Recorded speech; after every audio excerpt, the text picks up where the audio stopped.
Ah, Hermès, the house of silk, saddle, and scandal-free success. Until now, of course. Because the industry's most anticipated appointment has finally arrived. Grace Wells Bonner is officially the new creative director of Hermès Menswear. And no, this is not just a headline, it is a cultural movement, one that blends British intellect, Caribbean soul, and Parisian precision in the most exquisite way possible. Honestly, I haven't felt this sense of elegant disruption since Phoebe Philo decided to pick up a pair of scissors.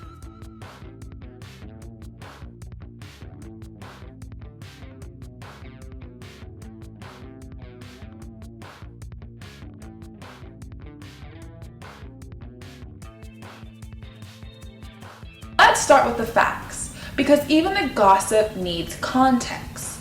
Grace Wells Bonner, age 35, British-born, Central St. Martin's graduate, and the designer who somehow made the Adidas Sambas both scholarly and sold out. She founded her own brand in 2014, the fashion's intellectual darling, the designer who everyone cited but no one could quite replace. She's the mind behind velvet suits encrusted with coral shells, tailoring inspired by Savile Row, and yes, she's the reason your boyfriend's sneakers suddenly cost 3 times more on StockX. And now she's stepping into Hermès, not Dior, not Givenchy, Hermès. A house that, let's be honest, does not chase headlines, it creates heritage. So when Hermès makes a move like this, it isn't reactionary, it is revolutionary. This is the house that grew revenue for over 2 billion euros in ready-to-wear and accessories without ever raising its voice. They do not do chaos, they do continuity, and Grace fits that script too perfectly to ever be coincidence. She'll be succeeding Véronique Michon, who's held the role for 37 years. That's not a career, that's a dynasty. Michon transformed Hermès menswear from stiff bourgeoisie's tailoring into quiet poetry. And now, Grace will write that next chapter as the first person of color and womanhood to ever lead a major luxury house, besides Pharrell. Woman. Finally, the world's most exclusive club just got a little bit more interesting. What makes this appointment so thrilling isn't just representation, it's resonance. Grace approaches fashion like philosophers disguised as a tailorer. Her collections are essays, her fabrics are footnotes, and her references could fit a small library.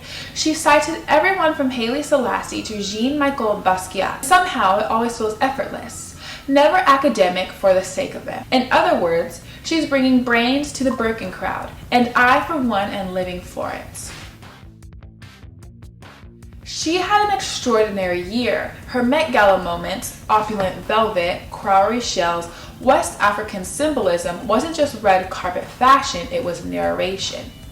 Then she returned to Paris with a collection that balanced sport, heritage, fine tailoring, and spiritual elegance. It was preppy meets priestess, Adidas meets Ice Scott. Only Grace could merge colonial critique with cashmere and make it covetable.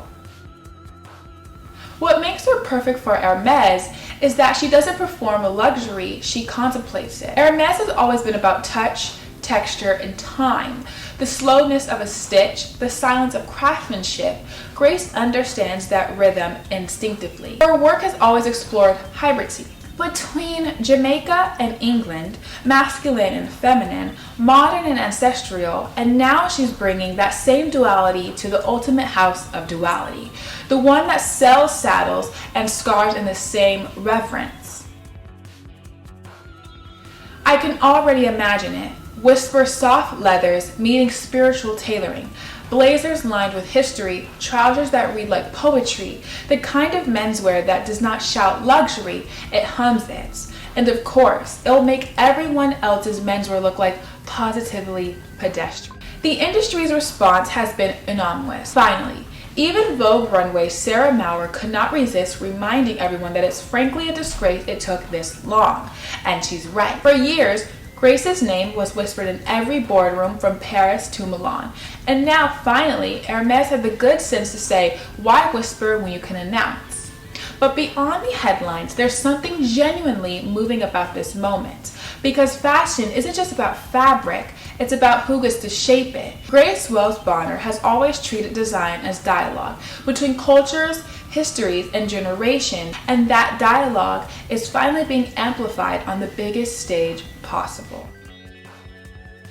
So what happens next? Hermès will skip the June shows. The studio will handle spring-summer 2027. And then, come January 2027, all eyes will be on Paris. The world's quiet luxury house is about to speak with a new voice.